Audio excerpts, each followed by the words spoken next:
This tiny 8x8 LED display is actually a full smart clock, and it runs its own Wi-Fi dashboard. You can change brightness, set alarms, and even control it from your phone. But here's the challenge. How do you show time on only 64 pixels? Let me show you the trick. This is the Smart Matrix Clock, a tiny device that redefines what a digital clock can do.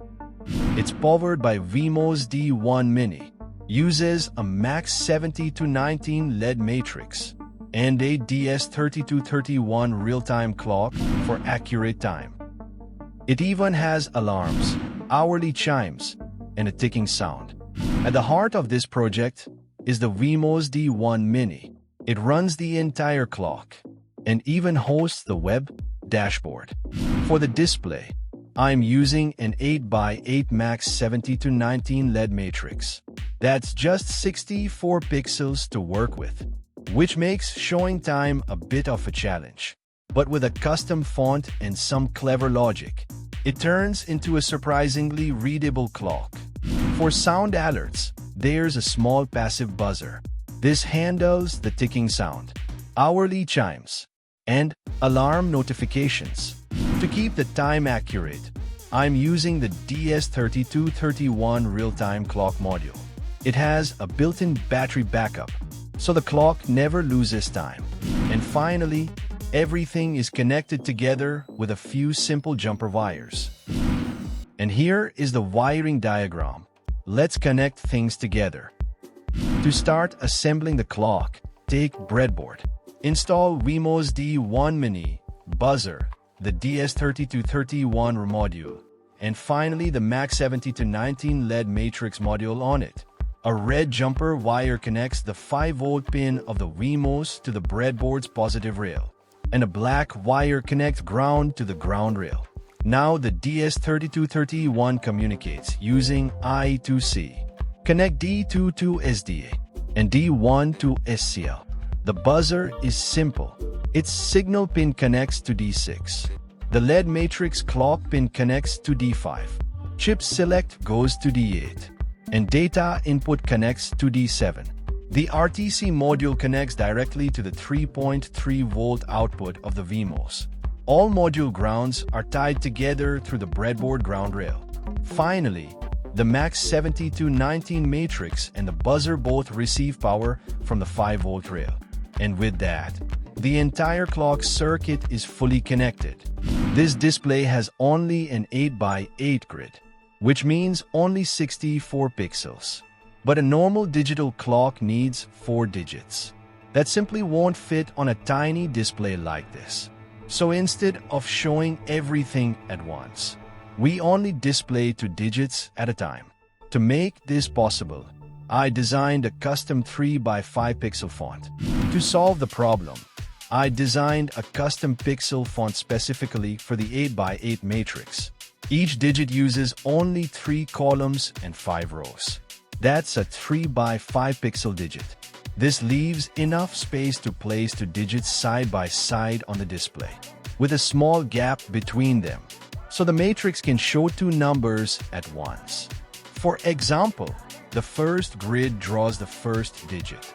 The second grid draws the second digit. And together, they form the number 12. Instead of showing the full time at once, the clock pages between hours and minutes. First, it displays the hour, then the minutes. And to make it easy to read, the top row acts as an indicator. Left side for hours, right side for minutes. The clock also supports 2 configurable alarms, controlled directly from the web dashboard. Simply set the alarm time on the portal, and when the moment arrives, the buzzer starts ringing, and the display inverts completely to grab your attention. Once the clock powers up, it creates its own Wi-Fi network called Smart Clock. After connecting to it, the dashboard opens directly in your browser. This interface gives you full control over the clock. You can set the current time instantly.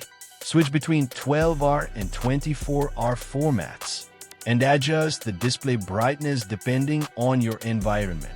The dashboard also lets you configure alarms, enable or disable the ticker sound, and control the hourly chime feature. And the best part is, the entire system works locally, without needing an internet connection. To keep the project organized and easier to maintain, the code is divided into multiple small modules instead of one large sketch. The main file is smartclock.ino. This file initializes the hardware, starts the Wi-Fi access point, launches the web server, and runs the main program loop. The alarm module inside alarm.h and alarm.cp handles alarm scheduling.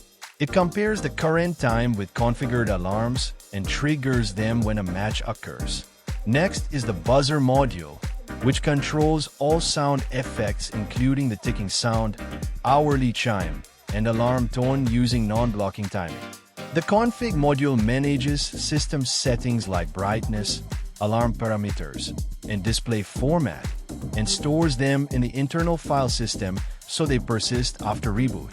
The display module drives the Max 7219 LED matrix and renders the custom 3x5 pixel font used to display the digits. The index HTML file contains the entire web dashboard interface stored in program memory.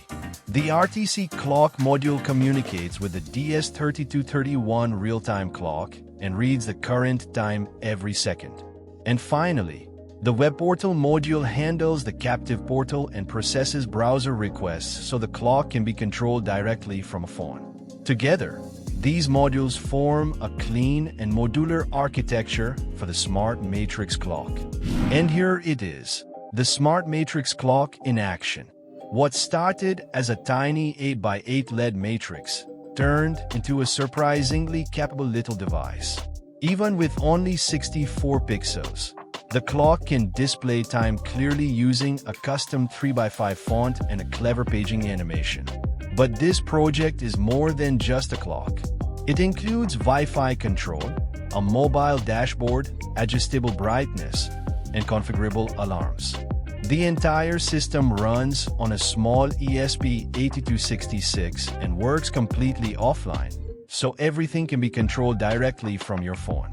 What makes this project special is how a simple limitation, just 64 pixels, led to a creative solution. And that's what DIY Electronics is really about. Turning simple components and a bit of code into something fun, practical, and unique. So if you enjoy building things and experimenting with microcontrollers, you should definitely try making one yourself. Thanks for watching. Till then, I am DHK Dude, signing off.